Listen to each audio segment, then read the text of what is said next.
साथियों नमस्कार। मेरे यूट्यूब चैनल डीके टीचर पर आपका बहुत बहुत स्वागत है।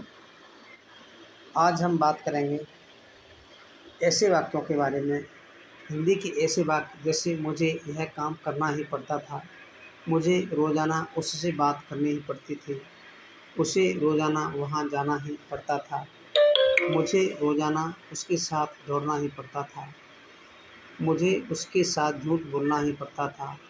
इन सभी वाक्यों के बारे में आज हम बात करेंगे कि किस प्रकार से हम ऐसे वाक्यों को बना सकते हैं। तो आइए आज इस वीडियो में हम सीखते हैं। इन सभी वाक्यों में ही पढ़ता था कॉमन वाक्यांश के रूप में प्रयुक्त हुआ है। जैसा कि आप देख पा रहे होंगे, मुझे यह काम करना ही पड़ता था, मुझे यह काम करना ही पड़ता था, यानी कि यहाँ पर किसी काम को करने के लिए बाध्य होना पड़ रहा है और बड़े ही जोर के साथ कहा जा रहा है कि यह काम मुझको करना ही पड़ता था, यानी कि मजबूरी थी, कोई विकल्प नहीं था इस काम को करने के अलावा, मुझे मजबूरी में यह काम करना ही पड़ा। तो इसी प्रकार से मुझे रोज़ाना उससे बात करनी ही पड़ती थी, यानी कि रोज़ाना उस व्यक्ति से बात मुझे करनी पड़ी, उससे बात करने के अलावा मेरे पास कोई विकल्प नहीं था, यह मेरी आवश्यकता थी, यह मेरे लिए अनिवार्य था, मुझे बाध्य होना पड़ा उससे बात करने के लिए। इसी प्रकार से तीसरे वाक्य में मुझे रोज़ाना वहाँ जाना ही पड़ता था, यानी कि मुझे अनिवार्य रूप से बहुत ही बाध्यता के साथ मेरे को वहाँ जाना पड़ता था, यानी कि वहाँ जाना मेरा बहुत ज़रूरी था, इसलिए मेरे को वहाँ जाना पड़ता था। वहाँ जाने के अलावा मेरे पास कोई विकल्प नहीं था, ऐसी स्थिति को दर्शाता है। इसी प्रकार से मुझे रोज़ाना उसके साथ दौड़ना ही पड़ता था, यानी कि उस व्यक्ति के साथ मुझे दौड़ना पड़ता था, मेरी मजबूरी थी कि मैं उसके साथ दौड़ूं और इसके अलावा कोई विकल्प नहीं था, इसलिए मुझे रोज़ाना उसके साथ दौड़ना ही पड़ता था। मुझे उसके साथ बोलना ही मुझे उसके साथ झूठ बोलना ही पड़ता था, यानी कि मैं झूठ बोलना नहीं चाहता था, लेकिन ये मेरी मजबूरी थी, मेरे पास कोई विकल्प नहीं था, इसीलिए मुझे उस व्यक्ति के साथ झूठ बोलना ही पड़ता था। ऐसी स्थिति को दर्शाता है। इसमें जो डूअर होता है, जो कार्य करने वाला व्यक्ति होता है, वह मजबूरीवश किसी काम को उसे भूतकाल में करना पड़ा। मजबूरीवश वो व्यक्ति इस काम को या उस काम को करना नहीं चाहता था, लेकिन फिर भी उसे मजबूरीवश वह काम करना पड़ा। तो इन वाक्यों से ऐसी स्थिति को दर्शाया गया है। अब हम देखते हैं कि ऐसे वाक्यों को हम कौन से फॉर्मूला के द्वारा बना सकते हैं। तो ऐसे वाक्यों को बनाने के लिए सबसे पहले हम यहाँ पर सब्जेक्ट का उपयोग करेंगे और सब्जेक्ट के बाद में हम हेड टू का उपयोग करेंगे, क्योंकि यहाँ पर जो हेड टू है यह कार्य की बाध्यता को दिखाता है और इसके साथ ही यह भूतकाल के बारे में भी हमें बताता है। तो जैसे ये वाक्य है, मुझे यह काम करना ही पड़ता था, इसमें करना ही, ये जो शब्द आया है, इससे कार्य को करने की बाध्यता को अधिक से अधिक दिखाया गया है। तो यहाँ पर जो ही है, इसके लिए भी हेड टू का ही हम उपयोग करेंगे। हेड टू में ही भी समाहित है, ही पढ़ता था। तो यहाँ पर जो ही पढ़ता था के लिए हम हेड टू का उपयोग करेंगे, जिसके अंदर कार्य को करने की बाध्यता दिखाई गई है, जो कि भूतकाल में है, बीते हुए समय में है। तो ऐसी स्थिति में हम यहाँ हेड टू का उपयोग करेंगे और उसके बाद में हम वर्ब की फर्स्ट फॉर्म का उपयोग करेंगे, क्योंकि यहाँ जो क्रिया है वह फर्स्ट फॉर्म का ही उपयोग होगा, क्योंकि जो वाक्य है अपना वह पढ़ता था, पास्ट टेंस का है और इंडेफिनिट टेंस का है। तो इस प्रकार से हम यहाँ पर इसका उपयोग करेंगे। अभी हम सोचेंगे कि यह वाक्य पास्ट इंडेफिनिट टेंस का है, तो इसमें सहायक क्रिया के रूप में डिड का उपयोग होना चाहिए, लेकिन यहाँ पर हम ऐसा इसलिए नहीं करेंगे क्योंकि यहाँ पर कार्य की बाध्यता को दिखाया गया है, और कार्य की बाध्यता को दिखाने के लिए हेड टू का उपयोग करना न्यायोचित है। हेड टू का उपयोग करना बहुत ही तर्कसंगत है, तथा हेड टू के साथ में, क्योंकि यह एक मॉडल वर्ब के रूप में भी है, तो इसके साथ वर्ब की फर्स्ट फॉर्म है, क्रिया की पहला रूप है, उसका ही उपयोग किया जाता है। उसके बाद में हम ऑब्जेक्ट का प्रयोग करते हैं, यानी कि कर्ता द्वारा जो काम किया गया है उस काम के बारे में बताते हैं, और उसके बाद में यदि वाक्य में कुछ अन्य बातें हों, कुछ अदर शब्द हों, कुछ अदर वर्ड हों, तब हम उनका उपयोग करते हैं।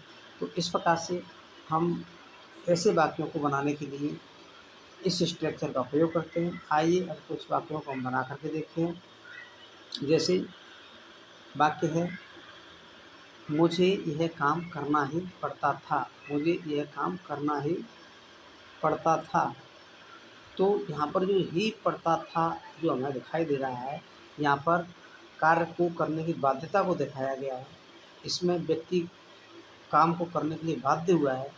ऐसी स्थिति के लिए हम यहाँ पर हेड टू का उपयोग करेंगे। हेड टू से ही हम बीते हुए समय में, भूतकाल में किसी कार्य की अनिवार्यता से करना, किसी कार्य को बाध्यतापूर्ण करना हम शो कराते हैं, दिखाते हैं। इसके लिए हम हेड टू का ही उपयोग करते हैं। तो यह वाक्य इस प्रकार से बनेगा, आई हैड टू, क्योंकि जैसा कि हमारे फॉर्मूला में भी है, पहले सब्जेक्ट और सब्जेक्ट हमारा यहाँ आई है, इसके बाद में हम हैड टू का प्रयोग करेंगे, क्योंकि कार्य की बाध्यता को दिखाएंगे, तो इसके लिए हैड टू का प्रयोग करेंगे। और उसके बाद में हम क्रिया की फर्स्ट फॉर्म जो कि डू है उसका प्रयोग करेंगे, और उसके बाद में ऑब्जेक्ट दिस वर्ग का हम उपयोग करेंगे। तो इस प्रकार से हमारा टोटल वाक्य बनता है, I had to do this work. अब यहाँ पर कोई अदर वर्ड नहीं है, तो हमने यहाँ पर अदर वर्ड नहीं लगाया है। तो इस प्रकार से हम देखते हैं कि हमें बड़ी आसानी के साथ इस फॉर्मूला के द्वारा ऐसे वाक्यों को बनाते हैं। आइए अब किसी दूसरे वाक्य को बना करके देखते हैं। अब यहाँ पर अपना एक वाक्य है, मुझे रोज़ाना वहाँ जाना ही पड़ता था। यानी कि जो काम करने वाला है उसको मजबूरीवश वहाँ जाना पड़ता था, जबकि उसकी कोई इच्छा नहीं थी कि वो वहाँ पर जाए, लेकिन उसे मजबूरीवश वहाँ पर जाना पड़ता था। तो ऐसी स्थिति के लिए हम कार्य की बाध्यता को भूतकाल में दिखाने के लिए हम हेड टू का प्रयोग करेंगे। तो हम सूत्र के हिसाब से, फॉर्मूला के हिसाब से जब वाक्य को बनाएंगे तो वाक्य इस प्रकार से बनेगा। सबसे पहले हम यहाँ पर सब्जेक्ट लगाएंगे, तो यहाँ पर मुझे के लिए आई का हम उपयोग करेंगे। उसके बाद हेड टू का प्रयोग करेंगे। उसके बाद हम वो जो क्रिया फर्स्ट फॉर्म है उसका प्रयोग करेंगे। उसके बाद में देयर, डेली, क्योंकि यहाँ पर हमारे पास में कोई ऑब्जेक्ट नहीं है, तो हम यहाँ ऑब्जेक्ट का उपयोग नहीं करेंगे। सीधे सीधे हम अदर वर्ड यानी कि देयर, डेली का उपयोग करते हैं।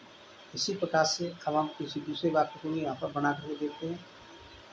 हमारे सामने एक वाक्य है, मुझे रोज़ाना उसके साथ दौड़ना ही पड़ता था। यानी कि मेरी कोई इच्छा नहीं थी, मैं दौड़ना चाहता ही नहीं था, लेकिन मेरे को मजबूरीवश वहाँ पर दौड़ना पड़ा, और उसके साथ दौड़ना पड़ता था, जो कि मेरी कोई इच्छा नहीं थी। बिना इच्छा के भी मुझे उसके साथ दौड़ना पड़ा। तो सब्जेक्ट का हमने आई के रूप में उपयोग किया है, क्योंकि यहाँ मुझे है तो इसके लिए हम आई का ही उपयोग करेंगे। इसके बाद में हम ही पड़ता था, यानी कि किसी काम को करना ही पड़ता था, मजबूरीवश करना पड़ता था, तो हम यहाँ हैड टू रन का उपयोग करेंगे। ये हमारे सामने हैड टू रन है, तो आ जाएगा I had to run with him. किसके साथ? उसके साथ। यहाँ पर उसके साथ के लिए हम यहाँ पर हिम का उपयोग करेंगे, और साथ के लिए विद, उसके भी साथ, तो यहाँ हिम, तो इस टोटल बनता है उसके साथ के लिए हम यहाँ पर विद हिम का उपयोग करेंगे। तो ये हमारे सामने विद हिम है, हम यहाँ पर उसके साथ के संदर्भ में उसका उपयोग करेंगे। अब उसके बाद में ऑब्जेक्ट हमारे इस वाक्य में कोई है नहीं, इसीलिए हमने ऑब्जेक्ट छोड़ दिया है। अब यहाँ पर अदर वर्ड के रूप में हमने डेली लिखा हुआ है, क्योंकि यहाँ रोज़ाना शब्द है जो डेली के रूप में आया है, तो रोज़ाना जो कि अदर वर्ड में है, ऑब्जेक्ट तो नहीं है, तो इसलिए हम इसे डेली लिखेंगे। इस प्रकार से हमारा वाक्य बनेगा, I had to run with him daily. इसी प्रकार से अब हम और दूसरे वाक्य को देखते हैं। मुझे रोज़ाना उससे बात करनी ही पड़ती थी। मुझे रोज़ाना उससे बात करनी ही पड़ती थी, जबकि मेरी उससे बात करने की कोई इच्छा नहीं थी, फिर भी मुझे उससे बात करनी ही पड़ती थी। मैं नहीं चाहता था कि मैं उससे बात करूँ, फिर भी मजबूरीवश मुझे उससे बात करनी पड़ती थी। तो वही हम फॉर्मूला के हिसाब से बनाएंगे। सब्जेक्ट आई आ गया। अब हैड टू कार्य की बाध्यता को दिखाने के लिए यहाँ पर हमने इसका उपयोग किया है।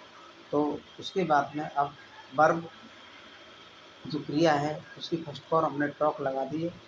उसके बाद में टू हिम, उसके, उससे के लिए हम यहाँ पर टू हिम का उपयोग करेंगे। उस वक्त आप देख पा रहे हैं। अब उसके बाद यहाँ कोई जो अदर वर्ड है वो डेली के रूप में आया है, यहाँ पर रोज़ाना शब्द आया है, तो उसके लिए हम यहाँ पर डेली का उपयोग करेंगे। तो इस प्रकार से हमारे सामने जो वाक्य बनता है I had to talk to him daily.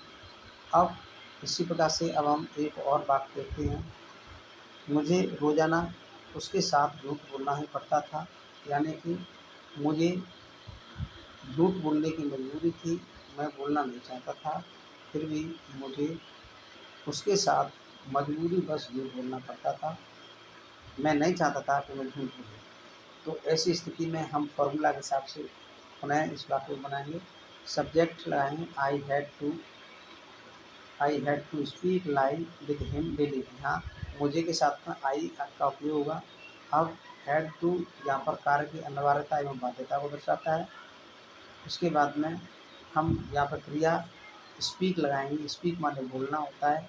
अब लाई का मतलब झूठ बोलना, लाई मतलब झूठ। तो उसके बाद में विद हिम उसके साथ, इसके बाद में डेली। तो इस प्रकार से हमारा वाक्य बनता है I had to speak lie with him daily. इस प्रकार से हम इस वाक्य को बनाएंगे। अब कुछ वाक्यों को आप बना करके देखें जो कि आपके अभ्यास के लिए हम दिए जा रहे हैं। जैसे मुझे रोज़ाना उसके साथ दौड़ना ही पड़ता था, मुझे रोज़ाना उसके साथ चाय पीनी ही पड़ती थी। ये जो वाक्य अपने सामने दिया गया है, मुझे रोज़ाना चाय पीनी ही पड़ती थी, तो इन वाक्यों को हम बनाएंगे। तो कैसे बनेंगे, तो क्या इन वाक्यों को बनाएं। मुझे उससे अक्सर यहाँ आना ही पड़ता था, मुझे अक्सर उसके साथ जाना ही पड़ता था, उसे अक्सर मुझसे बात करनी ही पड़ती थी, हमें हमेशा उससे पूछना ही पड़ता था। तो ऐसे इन वाक्यों को हम बनाएंगे और हम देखेंगे कि किस प्रकार से इन वाक्यों को बनाते हैं। तो कृपया इन वाक्यों को बनाएं और बना करके कमेंट बॉक्स में ज़रूर कमेंट करें, जिससे हमें पता लगे कि हम इस वीडियो के द्वारा कहाँ तक समझाने में कामयाब हुए। यदि वीडियो अच्छा लगे तो वीडियो को लाइक करें, शेयर करें, सब्सक्राइब करें और वीडियो देखने के लिए बहुत बहुत धन्यवाद।